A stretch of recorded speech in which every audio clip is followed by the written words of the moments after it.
There are 6 shifts in this video. Each one targets a different layer of the problem. And one of them, it's the 5th one, is the shift that most ambitious but stuck people have never heard of. It has a precise name in neuroscience, and when you understand it, everything else will suddenly make sense. Don't skip to it, the setup matters. Alright, let's get into it.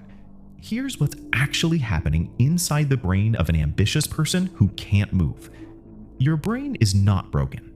It is working exactly as designed. The problem is, it was designed for a world that no longer exists. A world where the biggest threat was a predator behind a rock, not a quarterly goal you keep pushing to next month. Dr. Roy Baumeister at Florida State spent decades studying ego depletion, the idea that willpower drains across the day like a phone battery. But here's the part people always miss. Ambitious people feel that drain faster than anyone else, because they know exactly what they're supposed to be doing, which means every moment they're not doing it comes with a tax, a small withdrawal of energy, focus, and self-respect. You're not lazy, you're overdrawn. Before we get into the 6 shifts, drop a comment right now. How long have you been in this cycle? Months? Years? I'm genuinely asking, because I think the answers will surprise you. 1. The identity gap. You know you're capable of more. That knowledge is real. But somewhere along the way, knowing you're capable became a substitute for actually doing the thing. You carry this mental image of future you, disciplined, productive, impressive, and every day you're not future you confirms the worst suspicion about yourself. Psychologist Tasha Eurich found that while 95% of people believe they're self-aware, only 10 to 15% actually are. The rest are engaged in introspective rumination, not seeing themselves clearly, but narrating themselves. And the narrative most ambitious people run is, I know what I should be doing, and I'm not doing it. Repeat that enough, and your brain treats the gap as your permanent address. The reset. Stop describing yourself by what you intend to do. Describe yourself only by what you've already done. I'm someone who worked on my project for 20 minutes yesterday, is neurologically more powerful than I'm someone who wants to build a business. The first one your brain believes. The second one, it files under fiction. 2. The comfort confusion. Ambitious people confuse 2 completely different states: comfort and recovery. Comfort is passive consumption, scrolling, watching, grazing through content. Recovery is actual restoration, sleep, movement, stillness, real connection.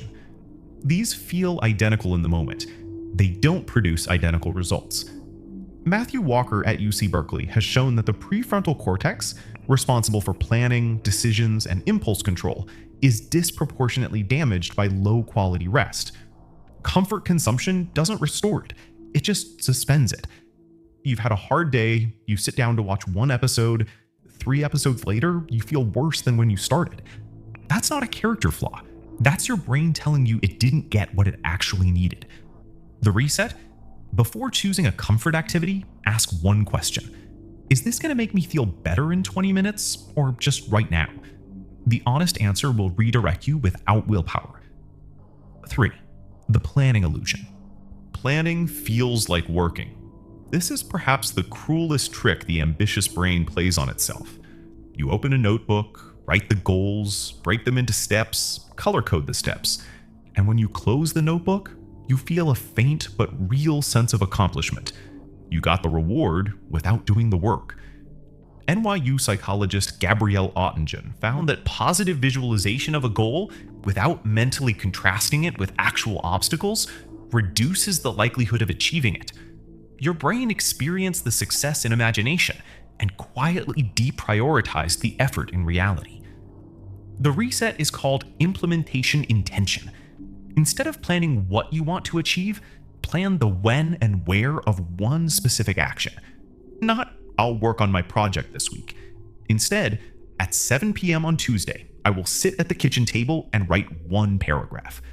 The specificity removes the decision in the moment, and removing the decision removes the drain. 4. The activation energy trap. Every task has an entry fee, And for ambitious people, that fee is artificially inflated by one thing: the size of what you think you should be doing. When you sit down to work, your brain doesn't register write one paragraph. It registers write the entire thing. The activation energy isn't calibrated to the next step. It's calibrated to the whole mountain. B.J. Fogg at Stanford found that the biggest predictor of habit failure isn't motivation or discipline, it's starting friction. Ambitious people believe the work should feel significant from the first moment, so they wait for a block of time worthy of the vision. That block almost never arrives. The reset is offensively simple. Make the default unit of work embarrassingly small. 1 sentence, 1 email, 1 minute. Not because small is the goal, but because starting is the hard part. Once your brain is engaged, inertia switches sides. It becomes easier to continue than to stop. If you've ever tried a version of this, the 2-minute rule, the tiny habit, tell me in the comments whether it actually worked. I think the responses are going to be interesting. 5. The signal noise collapse. This is the one. This is the shift that explains why everything else you've tried has felt like rearranging furniture inside a burning building. Here's what happens to an ambitious person over time. You absorb input constantly. Books, podcasts, frameworks, systems. At first it's useful, but past a certain threshold, the signals start interfering with each other. Be disciplined, but also be kind to yourself. Have a rigid routine, but also be flexible. Hustle, but also protect your energy. Competing frameworks start to contradict, and the result isn't paralysis exactly, it's noise. And once you can't separate your own signal from the noise, you stop trusting your own instincts entirely. You don't act, you audit. Neuroscientists describe this as decision fatigue in its highest form, not from too many decisions, but from too many competing decision architectures. Your brain isn't choosing between work or watch TV. It's choosing between 12 different theories about when and how to work.